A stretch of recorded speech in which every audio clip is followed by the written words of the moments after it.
Meghan Markle's new Netflix series, the show titled Withlovemeghan. I'm not a fan of Meghan. Yeah. I'm not a fan. And I wasn't right from the beginning. Same I think to poor you. Harry is being led around by his nose. Ricky Gervais just tore Meghan Markle to shreds after her Netflix disaster. For years, Meghan Markle has been so desperate to cement herself as Hollywood royalty, thinking that her title alone would guarantee her a top spot in the entertainment industry.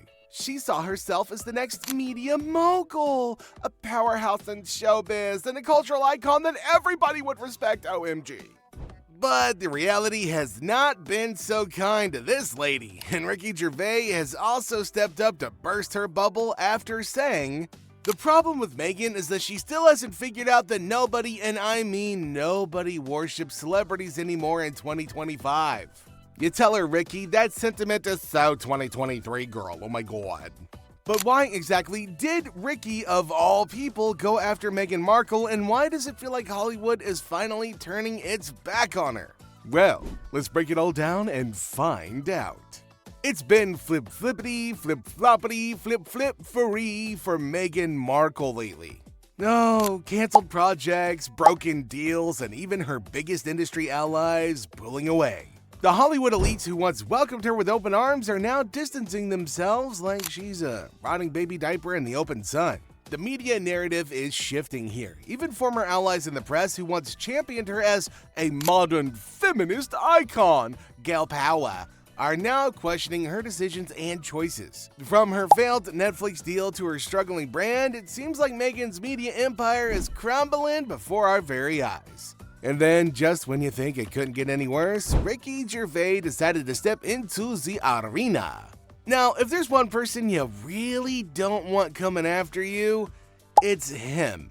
The king of brutal takedowns, the man who roasted Hollywood's elite to their faces at the Golden Globes, has just set his sights on Meghan.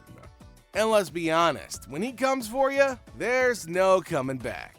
But, oh my god, why Meghan? Well, it all started with the absolute train wreck that is Meghan and Harry's Netflix deal. Back in 2020, the Sussexes landed a jaw-dropping $100 million contract promising groundbreaking documentaries and inspiring content. Yeah, at the time the deal was seen as a game changer. A former actress and a royal teaming up with Netflix, OMG, the possibilities seemed absolutely endless. People expected hard-hitting documentaries, compelling stories, and innovative content that would elevate Meghan and Harry as serious media figures. But what actually happened after all these years? Nothing. Zip, zilch, nada. Not a single groundbreaking project. As expected by Ricky when he said, "Who wants to watch someone who probably had personal chefs their entire royal life suddenly pretend to be Julia Child?" Oh, that's a burn. But you know what? He summed it up perfectly years ago. And it seems like Netflix has got some serious buyer's remorse right now. Quick, return it to Best Buy, see if you can get store credit. Their latest project, a polo documentary, was supposed to bring the sport of kings to the masses. Instead, it was an ultra-privileged, out-of-touch snooze fest. Critics ripped it apart, calling it pompous, pointless, and about as exciting as watching paint dry. Fun fact, does it dry from the bottom up or the top down? I'm pretty sure people who watched that instead of the polo show could tell you. One brutal review even compared it to sitting through your rich mate's vacation slideshow, except somehow even less interesting. That's rough. And the audience, they agreed. The show flopped hard, barely a blip in Netflix's rankings. And let's be real here, Netflix isn't in the business of funding flops. Insiders say executives are losing patience, realizing Meghan and Harry's so-called star power just isn't pulling in the numbers. Sure, their royal ties sparked curiosity at first, but that novelty, long gone.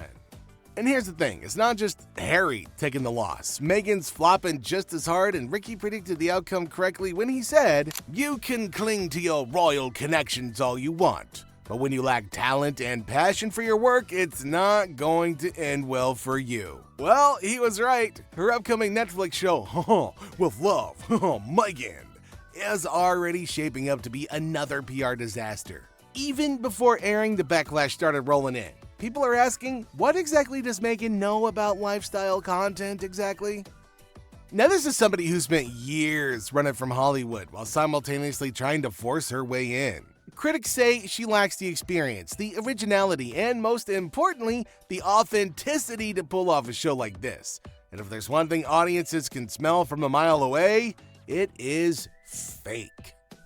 And just as the criticism ramped up, Meghan suddenly delayed the release, claiming it was out of respect for victims of the California fires. Look, it's one thing to be sympathetic, but people saw right through this. Using a real tragedy to deflect bad press? Not looking good, especially because instead of sympathy, she got called out for being opportunistic, and the backlash only got worse. Now, this is where things get worse because Ricky Gervais bashed her completely by saying, "I don't know what's worse. Celebrities who think they're divine beings meant to be worshipped, or people like Meghan Markle who are desperately trying to become one but failing miserably every single time." Ouch, somebody get her some cream for that burn. Savage? Hell yeah. Unfair? Not really, because let's face it, Ricky's saying what a lot of people in Hollywood are thinking, but are too afraid to say out loud. Meghan's entire Hollywood trajectory has been built on the assumption that people should care about her simply because she was once a part of the royal family. It's the ultimate case of, notice me, senpai. But as Ricky pointed out, celebrity worship is dying, and in 2025, audiences want substance, not just status. In a world where actors, directors, and content creators spend years, sometimes decades honing their craft, Meghan's approach feels entitled. She wants to be seen as a media powerhouse right now. But what has she actually created that resonates with audiences anywhere? Look, Ricky's comments cut deep because they expose the uncomfortable truth. Meghan's Hollywood career isn't failing because of sexism, racism, or media bias. It's failing because the content she produces just sucks. And if there's one thing that Ricky has made a career out of, it's calling out pretentious, self-important celebrities who believe they are above criticism. This is the exact same guy who stood in front of a room full of A-listers at the Golden Globes and told them to shut up about politics because none of them had ever worked a real job. His takedown wasn't just a joke, it was a reality check. Hollywood is a brutal industry where people hustle for years to make it. But Meghan expects everything to be handed to her on a silver platter. She's built a PR machine to push this larger-than-life image, but as Ricky put it, none of that matters if the public just ain't buying it. And let's be real, the warning signs are everywhere. Spotify dropped her after one season of Archetypes, reportedly because she was a nightmare to work with and the show flopped. Netflix canceled Pearl before it even aired because, according to insiders, it was dull, uninspired, and completely unoriginal. Her a lifestyle brand, American Riviera Orchard, is already sinking. Legal issues have delayed its launch and investors are backing away. Even WME, Hollywood's biggest talent agency, is reportedly having second thoughts after failing to land her a single major deal. And now she's throwing a fit, blaming everybody but herself for why her projects keep failing, calling executives at all hours, blaming misogyny, and insisting that her failures just aren't her fault. Yeah, she wanted to take over Hollywood, but instead she's watching her career implode in real time. So, will she bounce back? Oh, maybe.